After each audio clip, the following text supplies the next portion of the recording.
Marseille sur la Côte d'Azur. Ici, comme partout en Méditerranée, les ressources halieutiques s'amenuisent, mises à mal par la pêche intensive et des conditions qui nuisent à leur renouvellement.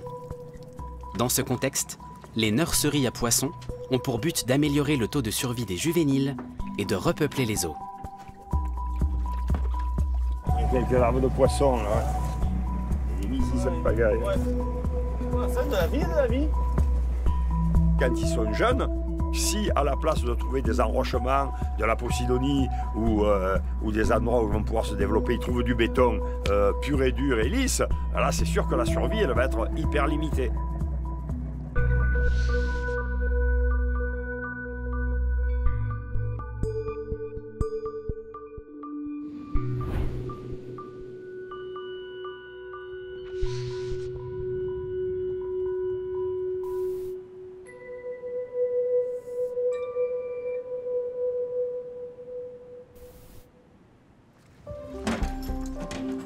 La pêche, Gérard Carodano est tombé dedans quand il était petit. Mais aujourd'hui, ces prises ne finissent plus seulement dans les assiettes. Laboratoire de recherche et aquarium se les arrachent.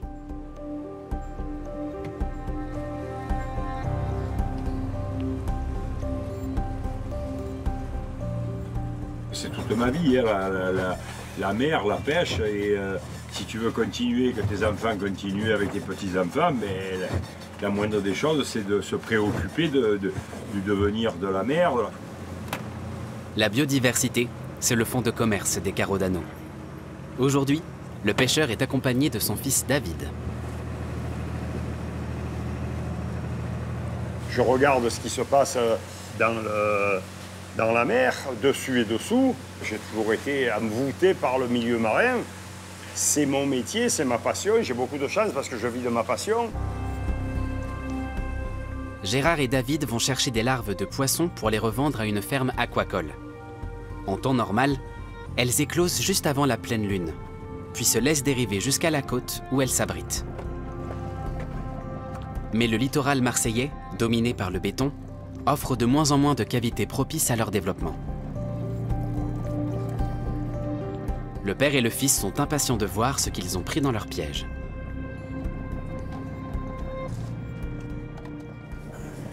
Il y en a pas mal malgré le coup de Mistral.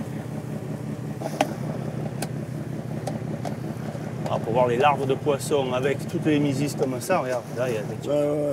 il y en a un bon paquet là. Il y en a un bon paquet.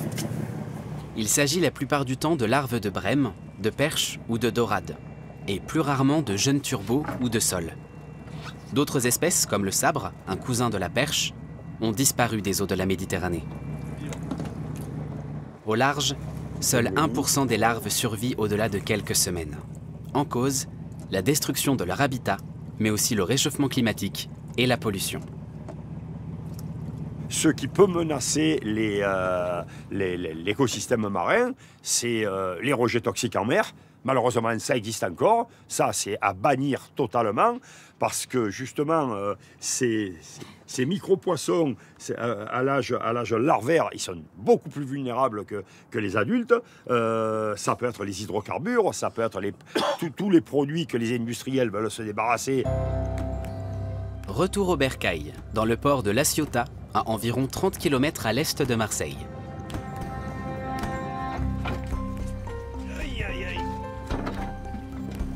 Avant d'aller livrer leur prise, Gérard et David préparent une commande pour l'aquarium d'Oberhausen, en Allemagne.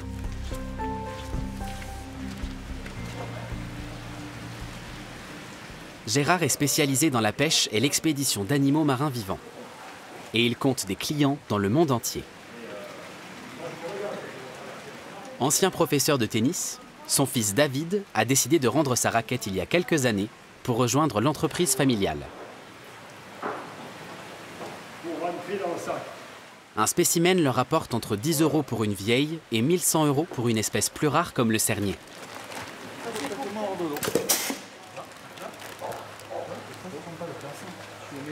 Et c'est en montrant les merveilles de la mer et des océans qu'on sensibilise l'opinion. Il n'y a pas photo, c'est vraiment la meilleure façon de donner envie aux gens de protéger, c'est de montrer ces merveilles que nous offre la nature au travers des poissons, des invertébrés, et des oiseaux, etc., etc.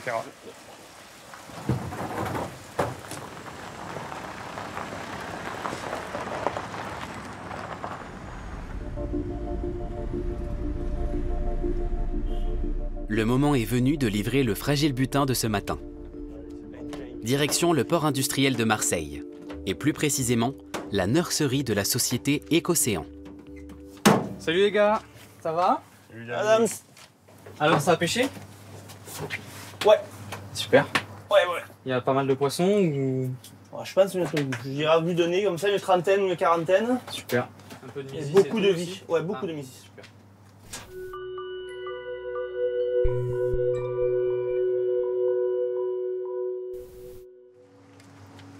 Les larves vont passer 1 heure dans une glacière, à l'arrière de la camionnette. Dès leur arrivée, Damien Insargex, biologiste, s'assure qu'elles ont suffisamment d'oxygène. Il prend aussi la température de l'eau pour éviter tout choc thermique lors de leur transfert dans un bassin d'élevage. Au tout début, c'est un stade un peu critique. En fait, là, ils viennent d'être pêchés, ils ont parcouru de la distance. Généralement, ils ont faim, ils sont épuisés. Donc là, le but, c'est de leur mettre à manger, un peu à profusion, et de voir s'ils sont capables de correctement s'alimenter pendant à peu près une quinzaine de jours. Puis il examine les larves une par une et les répartit dans différents bassins en fonction de leur espèce. Ça a l'air d'être plutôt une bonne pêche. Déjà, il y a pas mal de vie, il y a pas mal de plancton. Et puis là, on voit qu'il y a plein de post-larves de poissons. Sauf pendant la période hivernale, Gérard effectue 7 ou 8 livraisons de ce type par mois. Chacune d'entre elles lui rapporte entre 200 et 400 euros. Et donc tout ça, là, tous ces étagères-là... Du coup, là, je vais te montrer, là, on a des poissons qui sont quasiment à taille refuge. Là, tout ça, c'est du sargus. Donc là, il y en a 200 là, il y en a 200 là avec du muge. Et ceux-là, en fait, on les repeuple sur Marseille, là, dans une dizaine de jours. Là.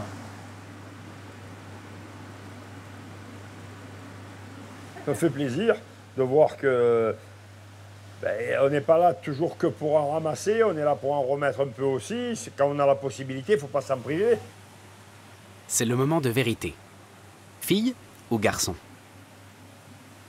Là, ça, c'est un petit peu plus gros. On va voir ce que c'est.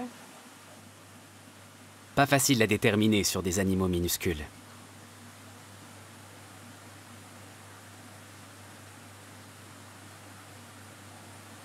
Alors, j'ai peut-être une idée. Donc déjà, on va le mesurer. Celui-là, il a l'air d'être un petit peu plus gros. Donc ça, je dirais que ça fait à peu près 15 mm. Et du coup, en espèces, je pense que c'est cette espèce-là, que c'est un Pagellus erythrinus. Donc c'est un pajot. Dans leur bassin, Damien et son équipe cultivent près de 2500 larves prélevées en mer. Une trentaine d'espèces sont représentées, chacune avec des besoins et des comportements spécifiques. Pour qu'elles exercent leur instinct de chasse, Damien leur donne des larves de crabes et de crevettes. Car un jour, elles devront se nourrir toutes seules au large. On pêche des poissons sauvages, on relâche des poissons sauvages. Donc déjà, en fait, on essaye de ne pas rester trop longtemps près des bassins pour pas que les poissons ils se familiarisent à une présence humaine. Donc là, même des fois, quand même je vais passer le bras comme ça, en fait, les poissons, ils ont peur. C'est quelque chose qui est un peu bizarre, mais en fait, on essaye d'entretenir ça parce que plus le poisson il va craindre l'homme, en fait, mieux il aura un taux de survie. Pour permettre à la relève de survivre et de se reproduire dans les milieux côtiers construits comme le bassin portuaire de Marseille, la société Écocéan a mis au point des structures spécifiques. Damien et son collègue Anthony essayent ici de déterminer si elles sont bien acceptées par les larves et les juvéniles.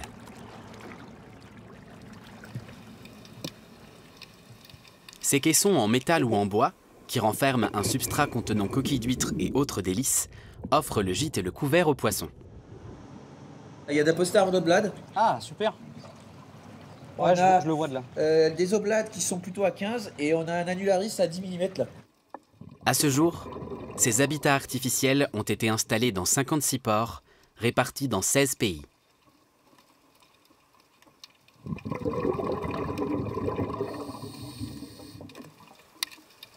Ça va du coup les structures là, tu vois un peu de vie? Ouais, impeccable, il y a un petit peu de vie, il n'y a pas trop de poste là, on va proprement dit, c'est plutôt du juvénile là. Ok. Pas trop de Et moule, si ça a ça, l'air faut le d'être... fixer, c'est magnifique. Ok. Ouais, Donc, dans un moule, ça va. Il y a des choses assez jolies. Que dans ces habitats, il va y avoir toute une forme de biodiversité qui va s'y développer, plein de petits crustacés, plein de vers, de choses comme ça, dont les poissons vont pouvoir se nourrir. Et selon les espèces, ils vont rester plusieurs semaines, voire plusieurs mois. Et ensuite, ils vont s'émanciper sur d'autres types d'habitats. Donc ça va permettre d'optimiser la survie des jeunes stades de vie de poissons dans les espaces artificialisés par l'homme. Les projets d'écocéan sont en grande partie financés par des subventions publiques. La ville de Marseille figure parmi les contributeurs.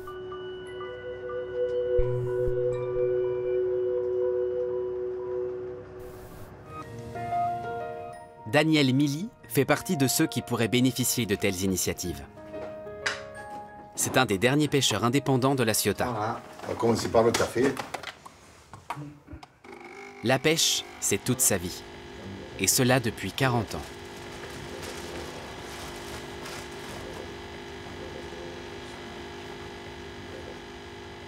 L'hiver, quand il pleut, qu'il y a du vent, on est à l'abri. On refait le mode. Et les Haïtiens, ils nous expliquent leur histoire de pêche. Nous, on leur explique les nôtres. Alors pour eux, la mer, elle est toujours pleine de poissons. Pour moi aussi, mais ça a vachement évolué, quoi. Lorsque le temps le permet, Daniel et son assistant prennent la mer au petit matin.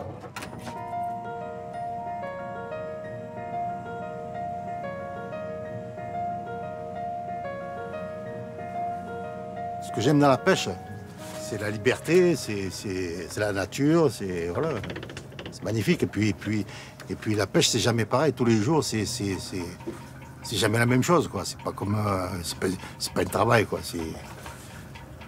C'est un plaisir. Retraité, Daniel ne vit plus aujourd'hui de sa pêche. Mais la première remontée est prometteuse. Une rascasse blanche s'est prise dans son filet. Et elle pourrait lui rapporter de 40 à 60 € le kilo. Là, ça veut dire qu'on n'est pas encore sur la pierre. Hop là. La Méditerranée et la pêche demeurent imprévisibles pour ce loup de mer expérimenté. Et ces dernières années, beaucoup de choses ont changé. Il y a des pêches qui n'existent plus.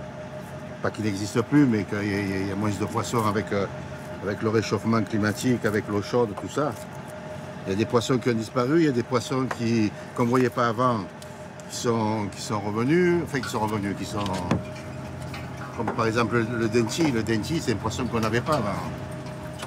Les pêcheurs savent qu'il existe des initiatives gouvernementales pour protéger le milieu marin et l'environnement. Mais certaines choses leur échappent.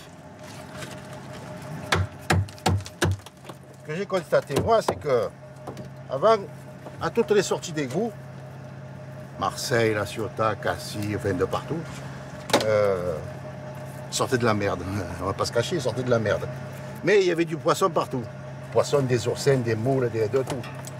Depuis qu'ils ont fait les stations d'épuration, il n'y a plus de merde. Ça sent l'ammoniac quand on passe à côté des trous, là. Et il n'y a plus un poisson. Alors, là, je ne comprends pas. En été, avec l'arrivée de touristes particulièrement friands de poissons frais et locaux, la demande s'envole. Et c'est de plus en plus difficile d'y répondre. 80% des stocks halieutiques de la Méditerranée sont considérés comme surexploités. Le chapeau. Il faut s'adapter, hein. À la mer, il n'y a pas des hommes pareils. C'est des filets qui sont sur les cailloux, ça. Ces 50 dernières années, les volumes de capture ont diminué de plus d'un tiers. Aïe, à chaque fois, il me fait pincer. Aïe! Le soleil grimpe à l'horizon et le mercure monte. Pour l'instant, le butin de Daniel reste maigre. Bientôt, ses sorties ne seront plus rentables. Voilà la belle bête.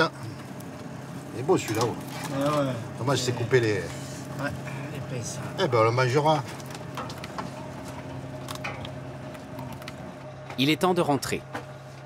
Le marché aux poissons attend les arrivages de pied ferme. Et il n'est pas le seul.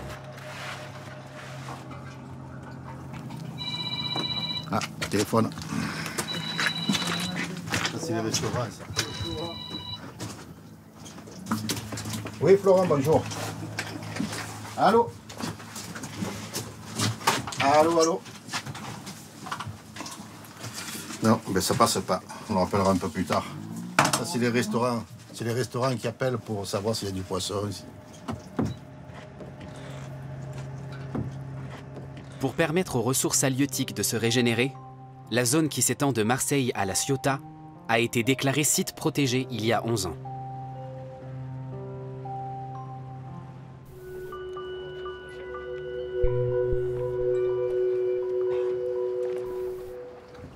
Le parc national des Calanques. Christophe Holtz et son équipe sont là pour veiller à ce que les visiteurs respectent la réglementation. C'est vous qui articulez le... Plusieurs fois par mois, ils effectuent une patrouille dans la réserve. Et en été, cet écosystème délicat est mis à rude épreuve avec le déferlement des touristes. Cette saison, comme c'est le début, on peut rencontrer beaucoup de problèmes avec des locations de bateaux, des excès de vitesse, non-respect à la réglementation par rapport au mouillage.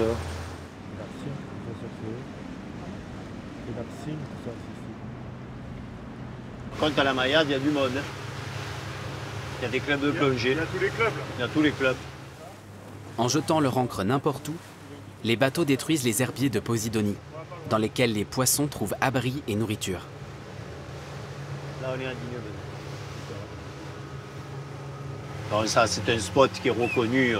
Il y a toujours eu des plongeurs à cet endroit-là. Donc il a fallu aménager un peu la zone en mettant des bouées pour que les bateaux de plongée ils arrivent à s'amarrer dessus sans mettre un mouillage et pour éviter de détruire le fond marin.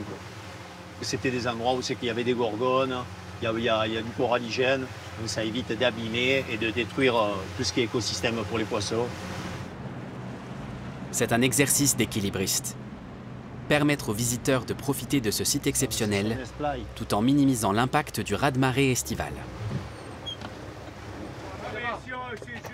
Ce bateau navigue trop près d'une île protégée et ne respecte pas la vitesse réglementaire.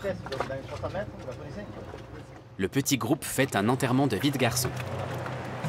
C'est 300 mètres, vous voyez ce que c'est. Vous avez du test aussi? Oh, mais 300 mètres, c'est... C'est loin. C'est loin. C'est loin, hein? C'est loin. C'est plus loin. Là, on est à 30 mètres de bord, hein. Donc c'est 10 fois plus. Donc, y compris quand vous irez dans les cas. Ouais. Vous voulez garder votre permis? Il y a un bateau, si vous gardez le permis pour l'été, vous êtes à 48 mètres. Et bon, pour rappel, c'est une délit. Voilà. Merci. Donc faites attention. Faites attention à pas... Merci, désolé, messieurs. Merci quand même. Merci. Merci. Et maintenant, on peut aller loin. Allez loin.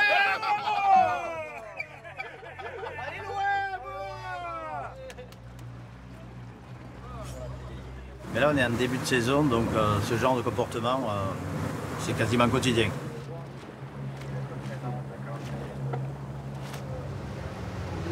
Ancien pêcheur, Christophe s'est reconverti il y a 8 ans, car il avait de plus en plus de mal à vivre du métier.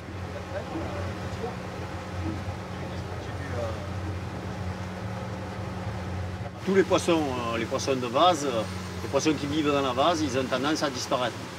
Voilà, on dit par exemple tout ce qui est poissons comme le grondin, les rougets, les sols, les turbos, ça a quand même diminué. Comparé à certains poissons qui sont revenus, il y a des poissons qui sont revenus comme le mérou, les corbes, mais ceux-là ils sont protégés et bien souvent ils reviennent aussi dans des réserves. Ce retour plaide en faveur des mesures de protection. De nombreuses zones sont aujourd'hui interdites à la pêche sous toutes ses formes.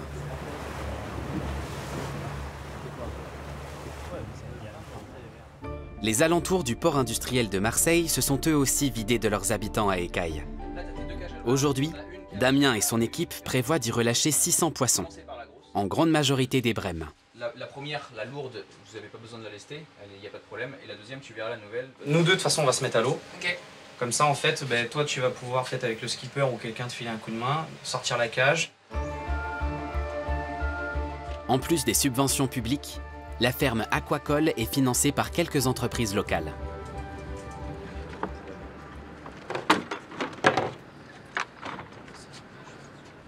On est un peu excité aussi parce que On a hâte de les voir comment se comporter sous l'eau. Pour qu'ils s'habituent à l'eau de mer, on a laissé les jeunes poissons dans une grande cage amarrée au ponton toute la nuit. Attention, stop, machine arrière.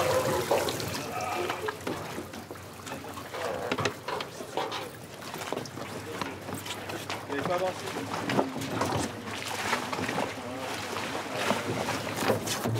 Pour les juvéniles, tout cela est stressant. Mais aujourd'hui, après avoir passé 6 mois dans la nurserie, ils vont retrouver l'endroit où ils ont été pêchés au stade larvaire.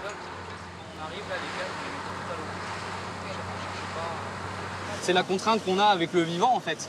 On fait tout pour que tout se passe bien, pour limiter le temps d'intervention, le stress, et faire au plus vite pour que ça soit un confort pour eux. Après c'est aussi du vivant, donc des fois il peut y avoir un petit peu de casse, mais en tout cas on fait tout pour limiter quoi.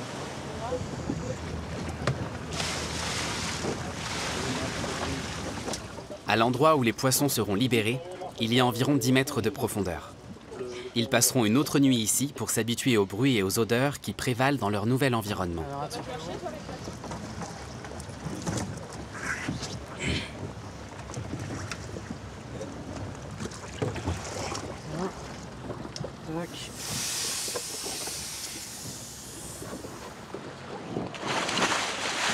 Damien et ses collègues accompagnent leur descente.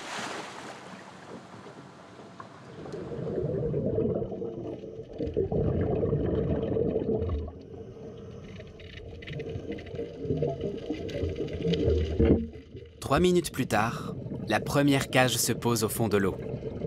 À la surface, une collègue veille à ce que rien ne vienne perturber la procédure. Oh non! Des kayakistes se rapprochent. Attention, il y a des plongeurs. Décalez-vous vite. Il y a des plongeurs. On répète l'opération pour la deuxième cage. Damien vérifie si les juvéniles vont bien. Il a appris à lire dans leur comportement.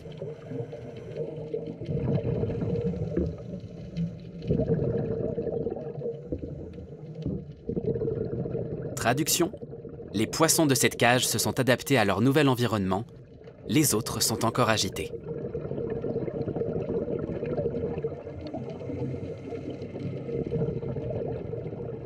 C'était un peu compliqué pour bien descendre doucement. Il y avait un peu de courant, mais là c'est bon, les cages sont au fond. Les poissons ont l'air d'être bien. Ça va aller? Nickel.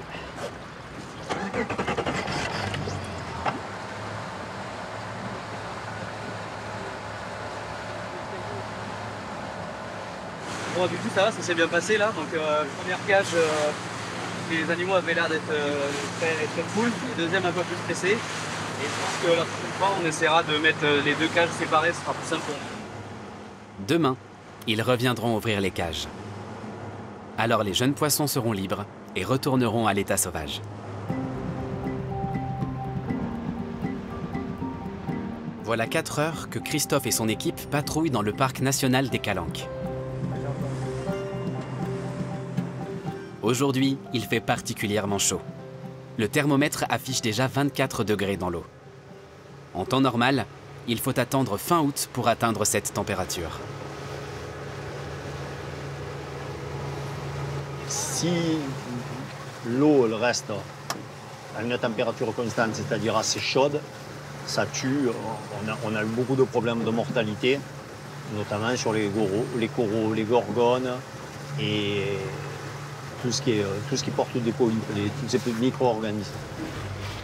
Le réchauffement de la mer favorise la prolifération d'espèces tropicales dites invasives, comme la rascasse volante ou le sigan.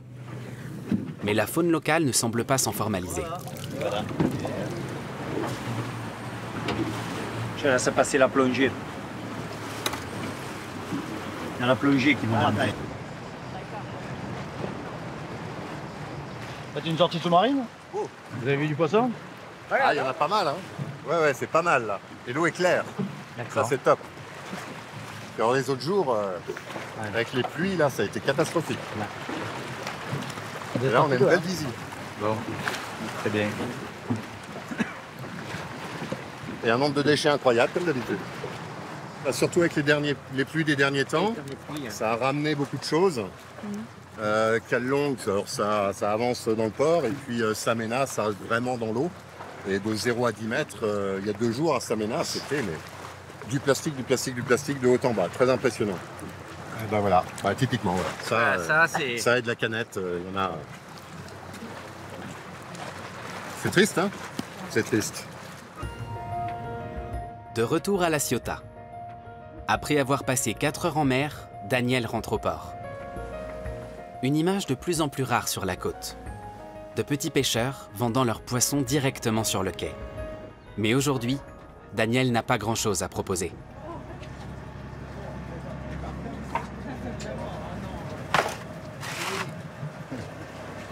J'ai plutôt envie de pleurer, oui. Ça va mal, hein? Les clients, touristes et réguliers sont déjà là. Et Daniel se demande ce qu'il va bien pouvoir dire au restaurateur. Et voilà. C'est vrai? Et ça, c'est... Non, le pire, c'est celle-ci, la vie. C'est excellent à manger. Voilà, je vais La visite de son vieil ami Christophe, rentré de sa patrouille dans le parc national, tombe à pic. Daniel, alors? Ça va, Christophe? Ça va, mon beau. Alors? Qu'est-ce que tu racontes, là? Et toi? Qu'est-ce que ça dit? On est toujours là, hein. Toujours là? Eh oui. Qu'est-ce que pêche? Qu'est-ce que ça raconte? Cette année, c'est dur. Le métier ne me manque pas. Je suis toujours passionné, mais... Trop de contraintes. Voilà, trop de contraintes. Trop de contraintes. Il y a quand même un peu moins de poissons qu'avant, pour moi. Et il y a aussi... moi, je dirais qu'il y a un peu moins de ventes quand même. L'apport, il y fait toujours. Oui. Mais le poisson, il a diminué en taille. Voilà. Ça a été compliqué après. Oui, c'est sûr que oui, pour le travail que faisait Daniel, c'est encore une autre chose. Ouais, le poisson, il a diminué en taille, il grossissait plus. On faisait le tournant, on faisait la sardine, là, il faisait la sardine. Et on a eu un problème, c'est que le poisson, il n'avait plus la nourriture, donc il grossissait plus. Oui, il grossit plus. Après, ça devenait compliqué pour la vente, parce qu'on était presque en sous-taille. Et puis le poisson, il n'est pas aussi bon quand il est gros que quand il est petit, quoi. Et le plancton qui est pas assez nutritif.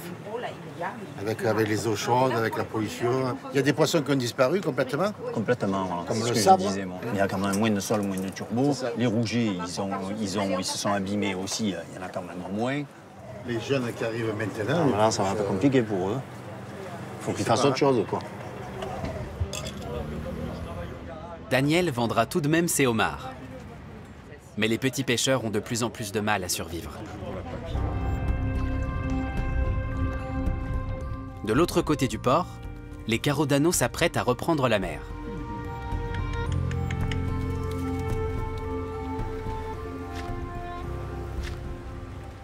Il s'est pété une aile et on l'a soigné et maintenant il habite ici, quoi. On l'appelle Napoléon parce qu'il manque un bras. Il est toujours comme ça.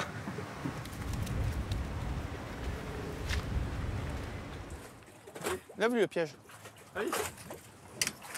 La pleine lune, période d'éclosion du frai, est imminente. Gérard et David utilisent des pièges équipés d'une lampe. La lumière attirera les larves dans l'obscurité. Dans quelques heures, la relève sera assurée dans les nurseries à poissons. Pour le père et le fils, il ne s'agit pas seulement d'un gagne-pain. C'est aussi une histoire de transmission. Quand tu arrives à t'émerveiller, malgré plus de 50 ans d'immersion, tu n'as qu'une envie, c'est que tes enfants, tes petits-enfants et tous les petits-enfants de la planète puissent un jour en profiter.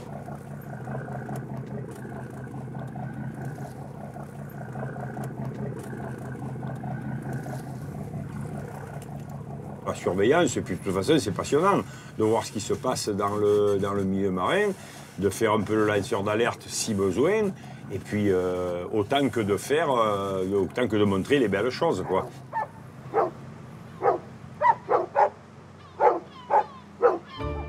Le lendemain matin, dans le port industriel de Marseille, Damien s'apprête à libérer les brèmes qu'il a déposées au fond de l'eau. Voyons si la nuit a été bonne.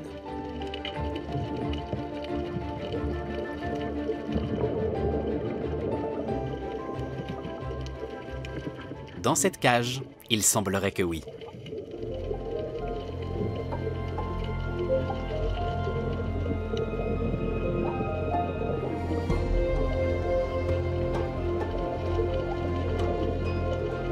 Quand on s'en est occupé pendant 6 mois, on les a suivis, on a tout fait en fait pour éviter qu'ils meurent, pour qu'ils mangent bien, qu'ils grandissent bien. C'est sûr que c'est une grande fierté après le fait de les remettre à l'eau. Quand on les voit fusionner avec des poissons qui sont dans le milieu et qu'on ne peut pas faire la différence, on est fier du travail accompli.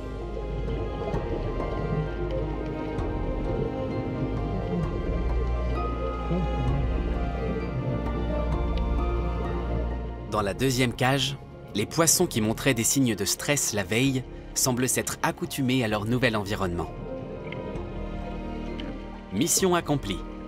Près de 600 juvéniles viennent en renfort d'une population sur le déclin. On pourrait croire que c'est une goutte d'eau dans la mer, mais pour Damien, les petits ruisseaux font les grandes rivières. Après, petit poisson deviendra grand, donc quand on sait qu'une femelle elle peut libérer des centaines de milliers d'œufs et que ça c'est différent d'une espèce à l'autre, c'est vraiment un pouvoir de colonisation après et d'ensemencement du milieu qu'on redonne à la nature, qu'on booste. Au total, la nurserie de Marseille a élevé et relâché près de 18 000 poissons. Cela semble peu à l'échelle d'une Méditerranée de plus en plus dépeuplée. Mais aujourd'hui, chaque poisson compte.